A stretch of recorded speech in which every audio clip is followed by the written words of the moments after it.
Welcome everybody to Happy Naked, the podcast.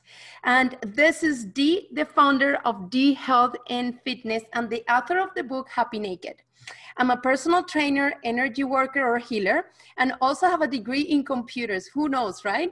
My mission is sharing the naked truth to taboo conversations that will allow you to elevate your sex life, your intimacy, your relationships, your health, your wellness, your well-being, your mental health, and fitness. So please follow me on Instagram under dmago_happy naked, or you can Google Happy Naked Dmago.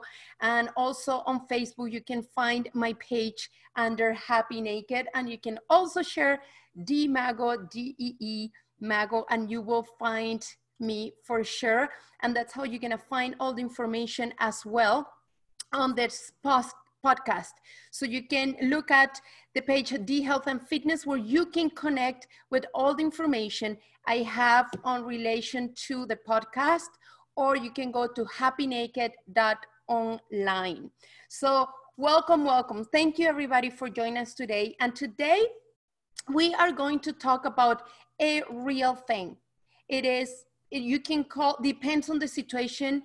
It is domestic abuse and sexual abuse, or it could be sexual abuse, depends on the situation, but this is a real thing. It is happening as we speak to more women that we can think about. And I'm so proud of this lady who I'm not sharing her name. We're not sharing any names in this story today. And the reason, as we go to the interview, you will find out why we're keeping this anonymous as possible. However, all we want and what we're looking for today here is to bring awareness and to encourage all these women or men that are in a situation like this to speak up, because it's not a way of living. And it's a real thing, as I said. So I want to say, like, there is a disclaimer, and we also need to understand that my friend Anonymous today, it's her story, okay? It is her side of the story. She's sharing her experience. She's sharing her emotions. It is her side. And we need to be conscious of that. There is many sides of one story. And the reason why I'm saying that is because we always, in any relationship, there are many sides of the story, good or bad, okay? So let's keep that in mind always. And another thing that I want to share, because this is a very, very delicate topic, it is there's no judgment in any way. So when you're listening or watching this video, please put your judgment aside. Just be open to receive. And if you can relate or connect to what Anonymous is sharing today, please be open. And there can be a very good opportunity for you to speak up or to help somebody in that situation. In my personal experience, I have never experienced something like this, and it's still hurting my heart just to hear that this is happening to people out there. So welcome, and thank you for saying yes to this opportunity. I'm happy to be here, Dee. Thank you. So what I would like to share, what I would like to ask you is, how did you get into this relationship? How everything started? Wow. So I was, I believe, very vulnerable, and I met a man who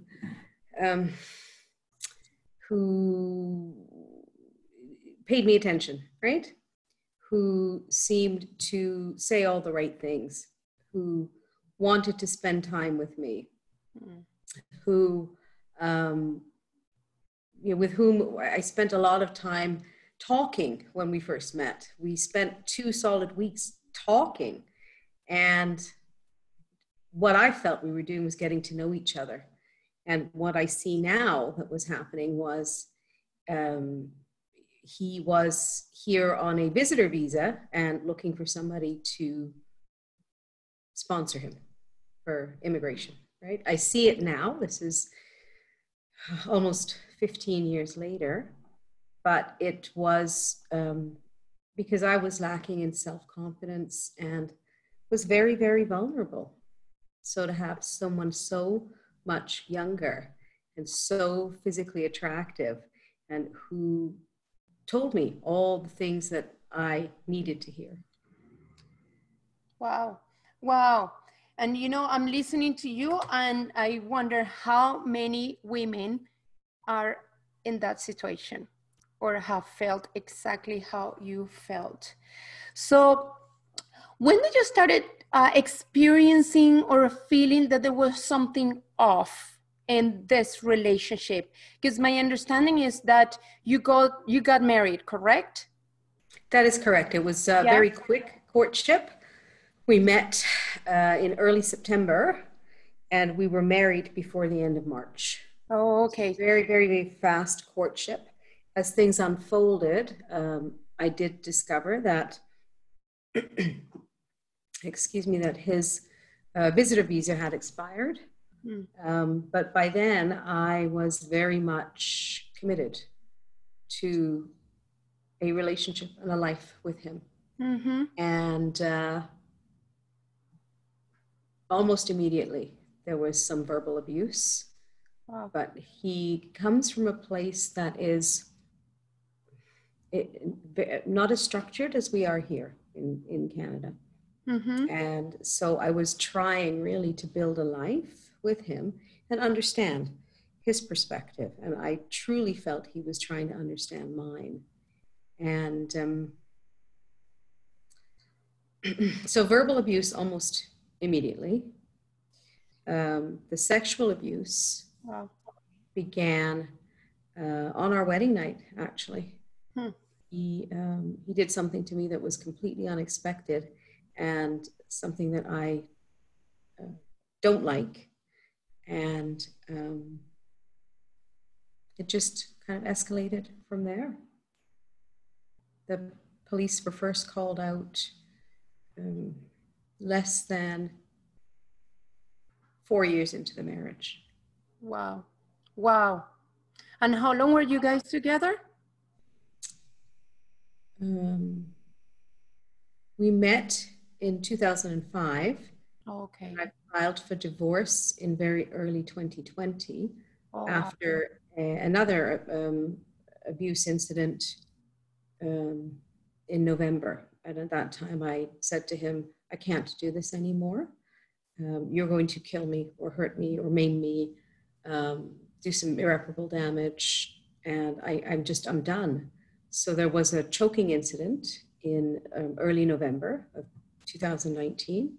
And at that time I said, that's it, I'm done. Get yourself a lawyer. Like he basically came to you and then he started choking you? Yes, there was a fight in the morning, right? There was a fight over, he wanted intimacy first thing on Sunday morning. And I saw a mess in the house. We had been living in separate bedrooms already for quite some time. And somehow he ended up in mine that night. And we had agreed prior to that, long before that I would, I'm very OCD, very organized, very much about total organization. I don't like chaos, right? I like everything clean and neat and tidy. And he is the polar opposite. And so we had to basically divide up the house, almost like War of the Roses. We had to divide up the house. And so he had his area so he could live how he wanted. So he had his own bedroom and his own bathroom. And I had my area where I could live the way I wanted. And so I didn't go in and clean up his stuff because he liked his chaos. And he wasn't to bring his mess into my area. But I woke up that Sunday morning and he, was pushing for intimacy. And I happened to notice that there was mess. He had been eating in bed, which just drives me crazy. And there were candy wrappers on the floor on the side of the bed where he was sleeping. And he had snuck into my bed in the middle of the night. And so I got very upset. And I think what also, it was that morning, he kept saying to me, "You don't give me enough sex, and I'm just going to get a young girl to, because the young girls will do all the things that I want done."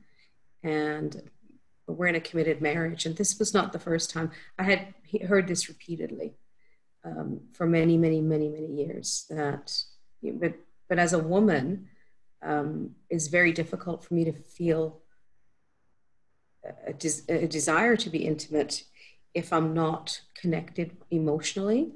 And I felt that we were not connected emotionally.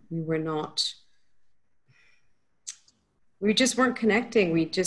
It was just too much fighting all the time, too much physical violence, too much, the kinky, freaky stuff that he liked that I just didn't. And just too much of this threat. If you don't give me what I want sexually, I'm going to go outside of the marriage and get it. So I wasn't emotionally connected. Scared you that it was something that you were afraid of, that if he will go and do something outside of marriage or he will leave you, is that that was putting you in a place of uncertainty or discomfort or feeling alone or feeling like, were you? So, because if he repeated that constantly, right? And for some reason you accepted to what he wanted, even though that you didn't want that, and it's still in the abuse because he's forcing you to do something you do not want. What do you think? What were you feeling in those moments when he was telling you those things? I was feeling betrayed. We took marriage vows, and while we did not get married in a house of worship, I still believe that I'm very spiritual, and I believe that God is with us all the time. And so I believe that I took these vows before God, and he also took the same vows. So I felt betrayed that he was even thinking something like that.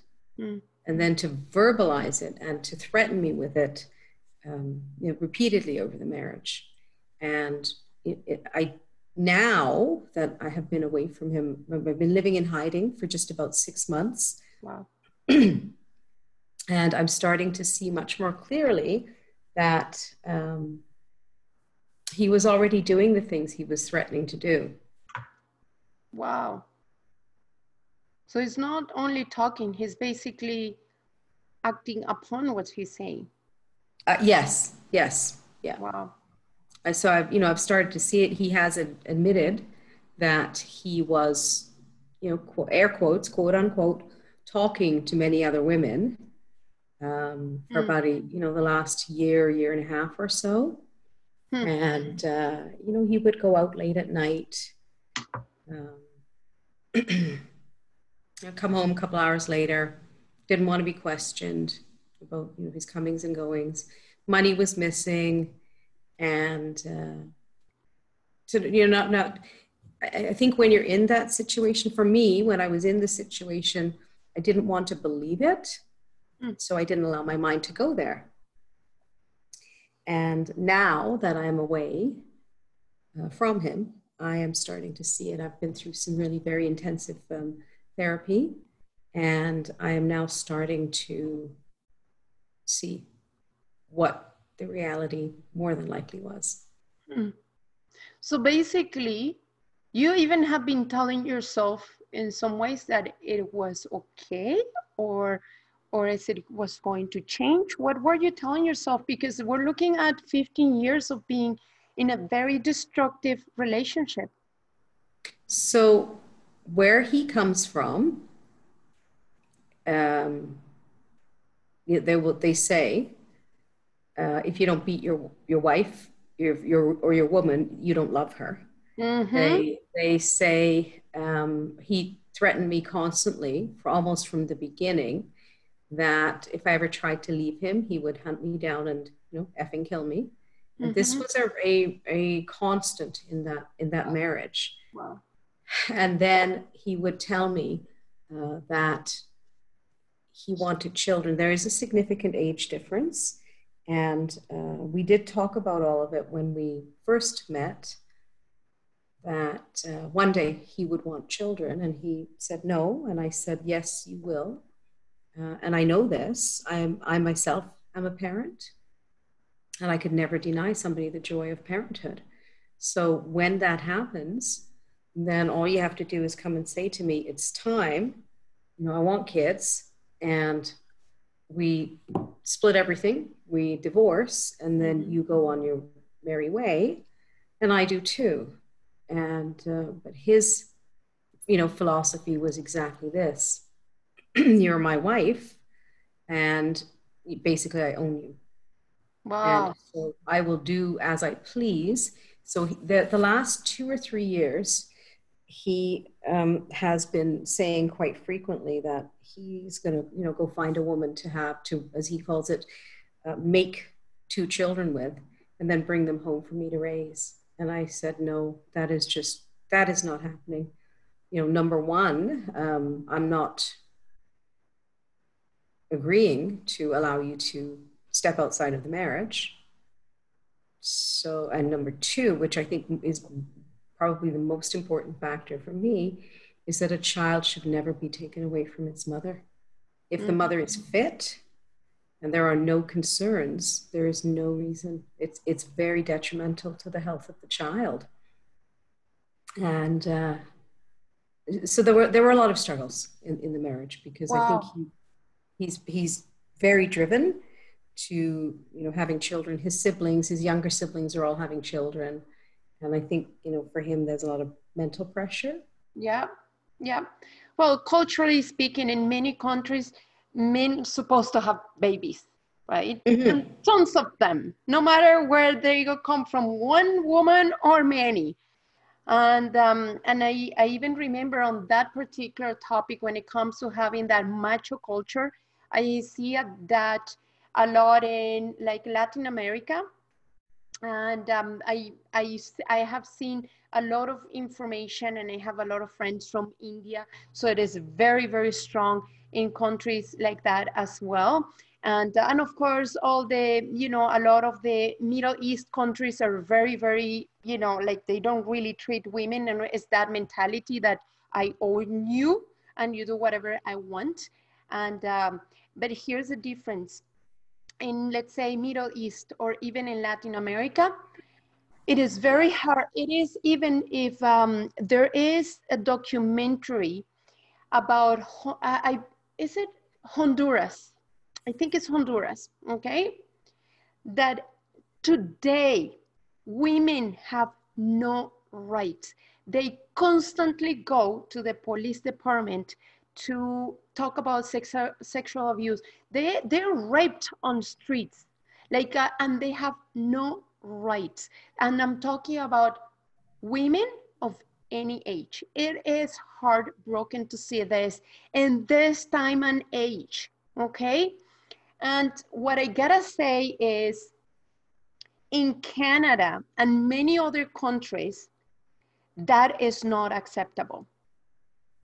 We have rights, and we can go and make a case where a right as women as being abused, whether it's emotionally, physically, right, or mentally, it is a serious, you know, like a thing to do. It's a crime, basically. So, and I honestly, the reason why I'm asking, I have been asking you all these questions is because you have been in 15 years of a relationship, which basically took you 15 years to make a decision. And how many people are in a situation like that, that they're in an abusive relationship, and they don't make that decision, right? Just to say, you know what, this is it. This is not normal. This is not okay. So so I think you mentioned that the trigger was when he choked you in November last year, correct? That is, yes. Yeah.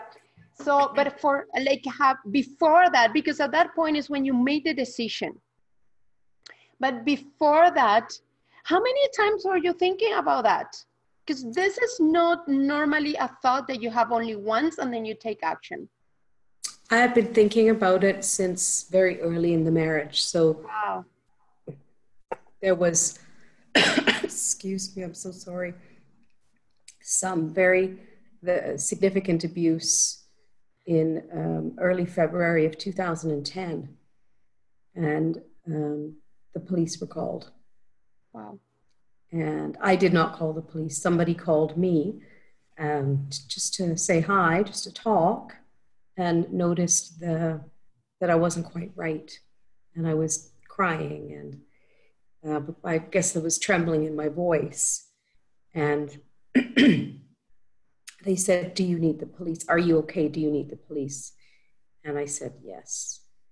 So the police were called out, and as the police phoned me after the call was made, and they with me, I would imagine this is standard operating procedure. They talked me through, well, was they're on their way, just you tell me what happened, that kind of thing. Are you okay? In the meantime, he had told me once he knew that the police were on their way, so that between the time that the person who called me and who ultimately called the police and the time that the police reached out to me, it might have been 30 or 40 seconds or maybe a minute, I don't know. But during that time, I was told, if you tell the police what happened, I will kill you. Oh, wow. And so at that time, while I was on the phone with the police, he reached out to a family member of his and was saying, I'm just going to kill this effing woman. She called the police on me, and, we don't do that. And it was, so when the police arrived, I asked them, of course they asked, are you safe? Are you okay? Did it get physical? And I said, I'm not going to answer those questions. If you can just please be here with me while I pack a bag and leave. And that's what I did. Oh, wow. And, mind you, the home was mine before I met him. But I left. I always left. Wow. As you speak, I can see when you talk about lack of confidence, betrayal, the fact that you have been cheated in so many ways, right? Because it's it's your own. You have a belief, you have I think everybody gets married for life. Nobody gets married thinking that they're going to divorce. At least I want to think that anyway. That's exactly right, Dee. That's exactly why I stayed for so long, because I made commitment to him and I took vows with him. And I everything I did was to foster that life together. Were you able to see that there was no, because this is, I don't know if I should call it psychopathic behavior or narcissist. I don't know, because I'm definitely not a psychologist. And, but weren't you able to see that that behavior was not normal or wasn't going to change? No, yes and no. I knew the behavior was not acceptable to me. But I also knew that it was normal for him, because where he comes from, women are possessions, right? Mm-hmm. And, you're my wife for life. And if you ever try to leave me, I'll hunt you down and effing kill you. So he also was abused as a child. The society he comes from is extremely misogynistic, extremely patriarchal, and extremely violent. Wow. And so I was really, maybe stupidly, trying to show him a loving way. Yeah. As opposed to a violent way, right? And so when he did the things he did to me, I tried to react in a loving way. Now, that's not to say that I didn't fight back. Of course. As much as I could, I did. But he is significantly younger and significantly stronger. Yeah, And yeah, tell me exactly. constantly, I'm younger, fitter, faster, stronger, smarter than you. You may as well just take your beating, or whatever it is I'm going to do to you. Yeah. So Yeah. when we look at the situation like this, and you look back in your life, okay, even before this recent relationship, um, can you see there is any relationship between your past life and this relationship where where your lack of confidence and it showed up, where people were abusing of you in many ways, because it doesn't always have to be the same way, but it's a pattern what we can see in human behavior. Are you able to see that from your past? I absolutely am. And so this started with family of origin issues, right? I come from I was born into a family where my mother had no rights. The culture I come from, the women have no rights. And the, the particular area of the country where my father comes from, they are very, very patriarchal, misogynistic, chauvinistic. Your women have less rights than your farm animals, and are there to cook, clean, and raise babies, right? And take whatever it is you give them. And so, yes, I see that this, your family, Correlation, right? yeah, and your family's supposed to be that group, that community that you have that is there to protect you and foster well-being and foster confidence. And I was raised to, I call it Cinderellaing, right? I have two younger siblings, but I pretty much raised them. Hmm. And I see it as, definitely family of origin issues. And so to say, the lack of confidence, of course, that's where it comes from. Wow. And so and until you figure out how to love yourself, I'm starting to learn that, how to love me. I Yes. love me. Yeah. I love my body. I love my mind. I have just started doing this, but Yeah. until we start doing this as women and as humans, I feel that we are going to continue to put others before ourselves. And when that happens, more often than not, my story happens. Yeah. Yeah.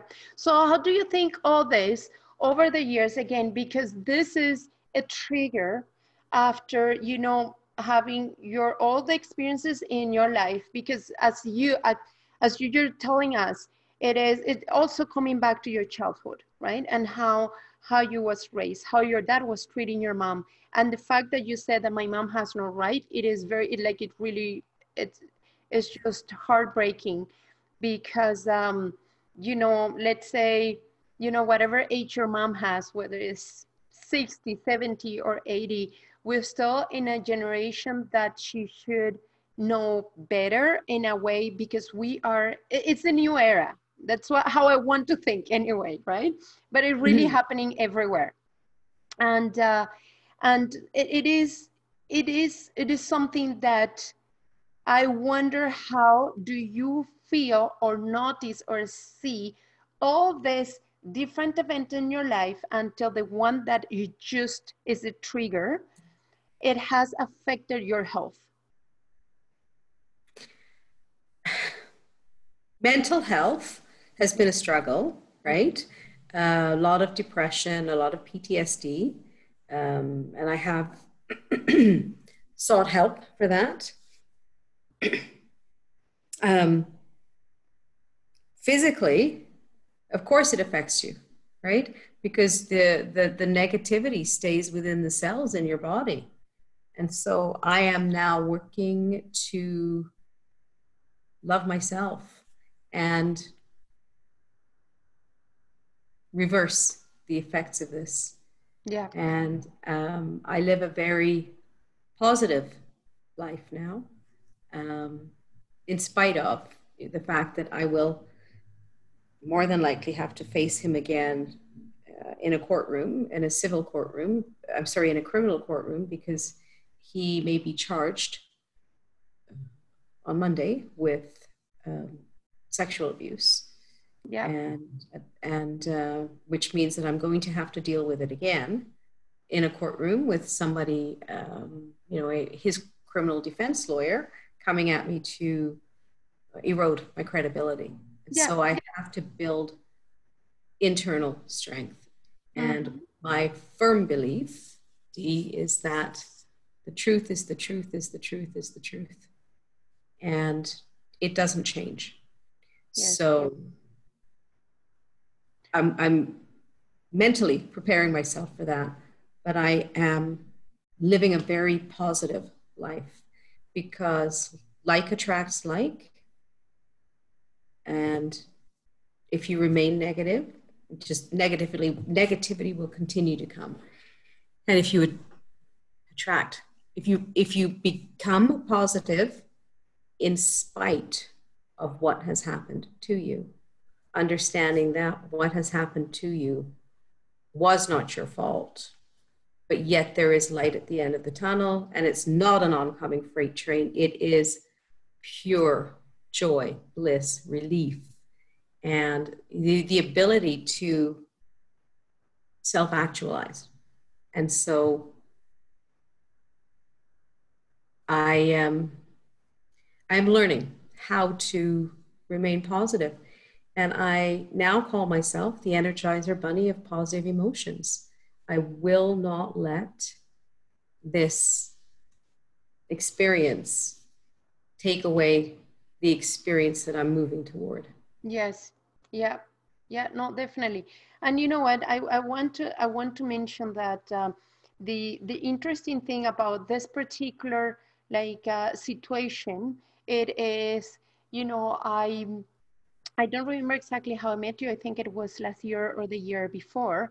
And I'm saying this because I want to bring awareness to everybody that it might be in my side, where it's seeing somebody like you, and people don't know. We don't know what was happening in your life, right? Because we're just outside. We're just having normal conversations. When you're saying that you're a very positive person, I can totally believe that, because that's the light that you were sharing. However, inside of you, you were you were living a very, very dark life, or behind doors or stuff like that. And what I would love to also see more people out there is to become aware of all the different behaviors from people that are getting hurt, and they're shining from, I would say, from the skin out, but from the skin in, it is completely dark. It's because it's hurt, it's because it's broken, it's because it's sadness or depression, as you mentioned as well, or lack of confidence. There is all these different emotions. And I normally can see quite well who basically have lack of confidence, for example, and many other things. I can normally have, I have a good eye for that kind of stuff. But of course, I'm not going to say anything, because people need to ask for help when they're ready. Not when I get to see that they have challenges, except in this situation where I could see there was something else, and it's when I reach out to you, and we had that conversation in the past, right? Because I don't believe this is acceptable, period.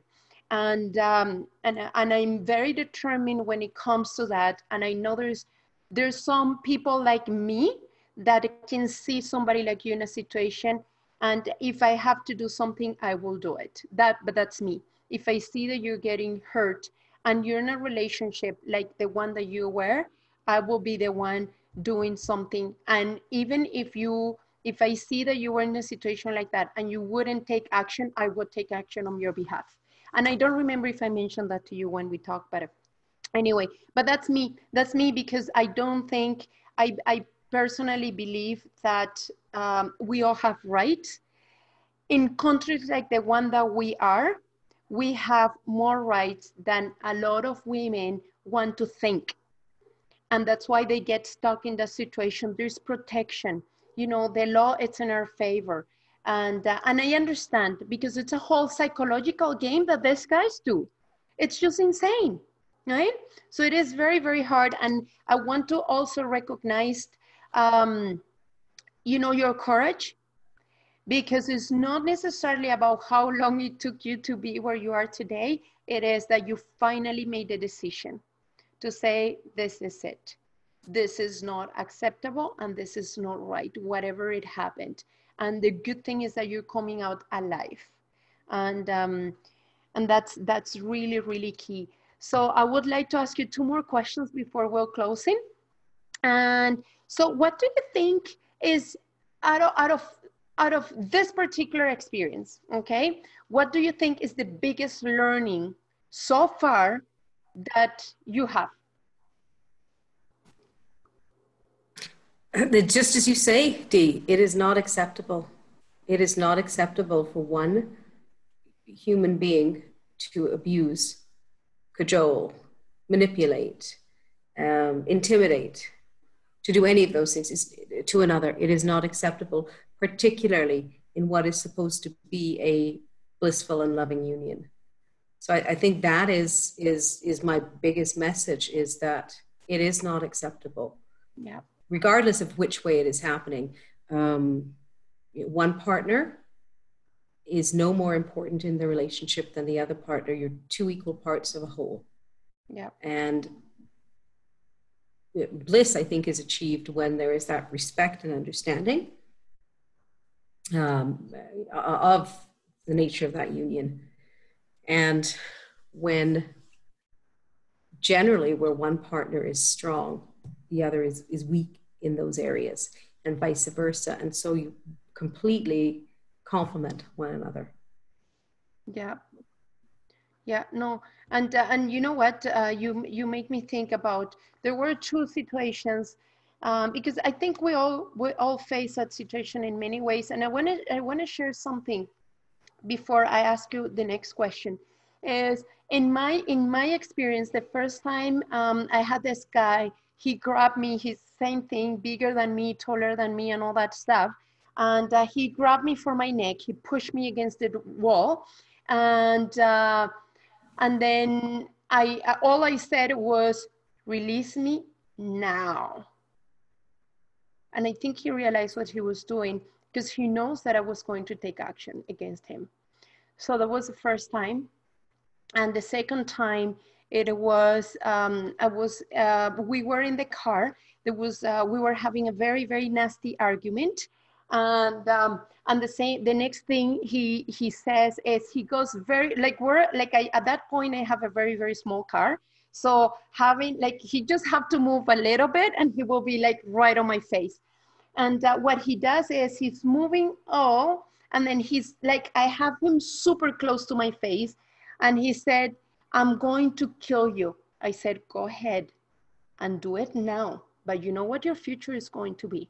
And I said a bunch of things that unfortunately I cannot disclose much, because a lot of people know me and know him as well. And then I said, do it. But you really have to be completely aware of what the consequence of what you're doing or what you're planning on doing is going to be. As soon as I say that, because at this point I didn't back off or anything. I didn't run away. And then he basically backed off, and I said, you better think twice. So after that, what I did is I mentioned that to somebody I trusted, and he told me, you really need to describe absolutely everything in a message, and just take the times and everything I did. It never passed that situation. And in my case particularly, I don't really talk about the situation very often. But the one thing I learned, going back to the learning experiences, is I personally, and I'm not going to speak on his behalf, right? But from my perspective, I gotta say that I push his buttons. I did. And I gotta take responsibility for that. And he's personally, he's a super chill guy, honestly, but I push his buttons. And I think when it comes to men and women, we react differently when we feel cornered.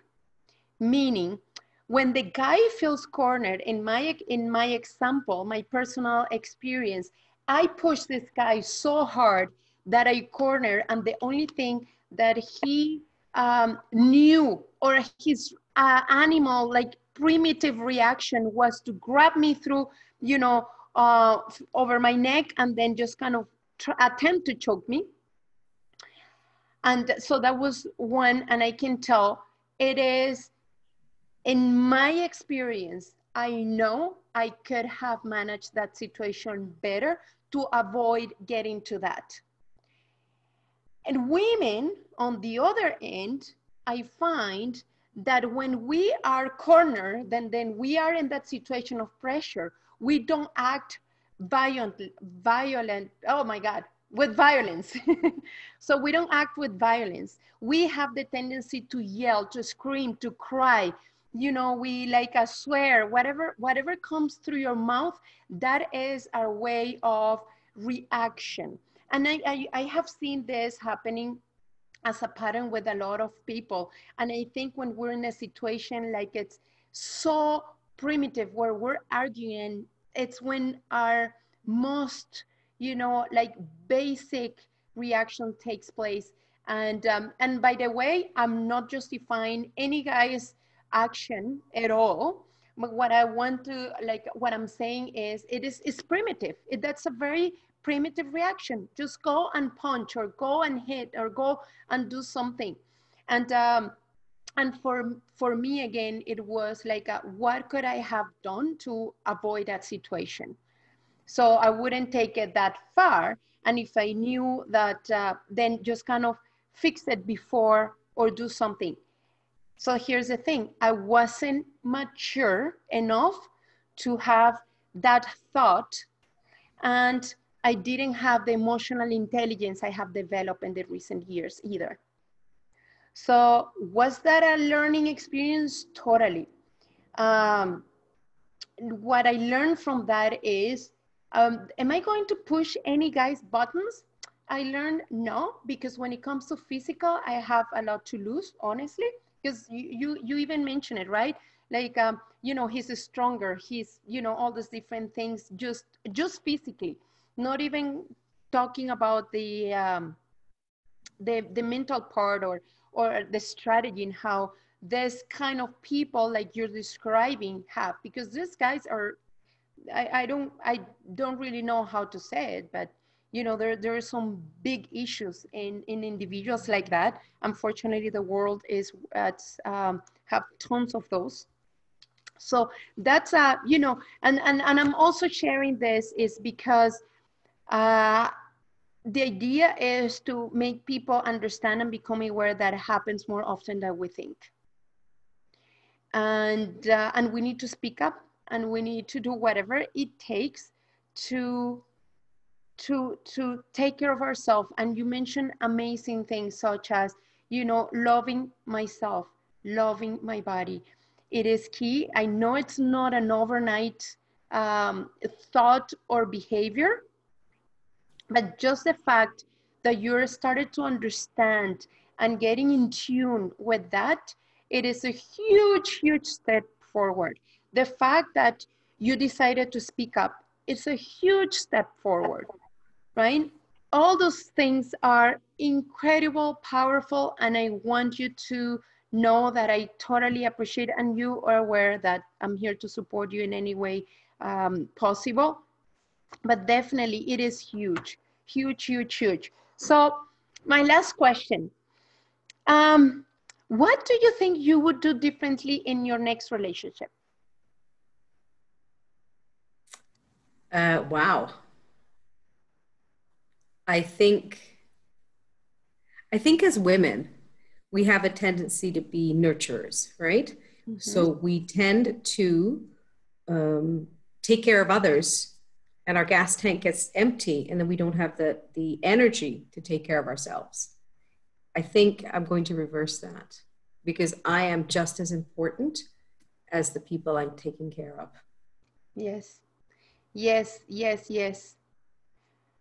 Awesome. Awesome, awesome, awesome. And you know what? I'm really, really proud of you that you know, I'm not gonna get tired of saying this, that you're taking the time to be here, anonymous, but this is happening as we speak. And there is so many women that just share that after the fact, after, you know, everything is pretty and all that stuff. So it is happening right now. Um, she is going through the situation um, now.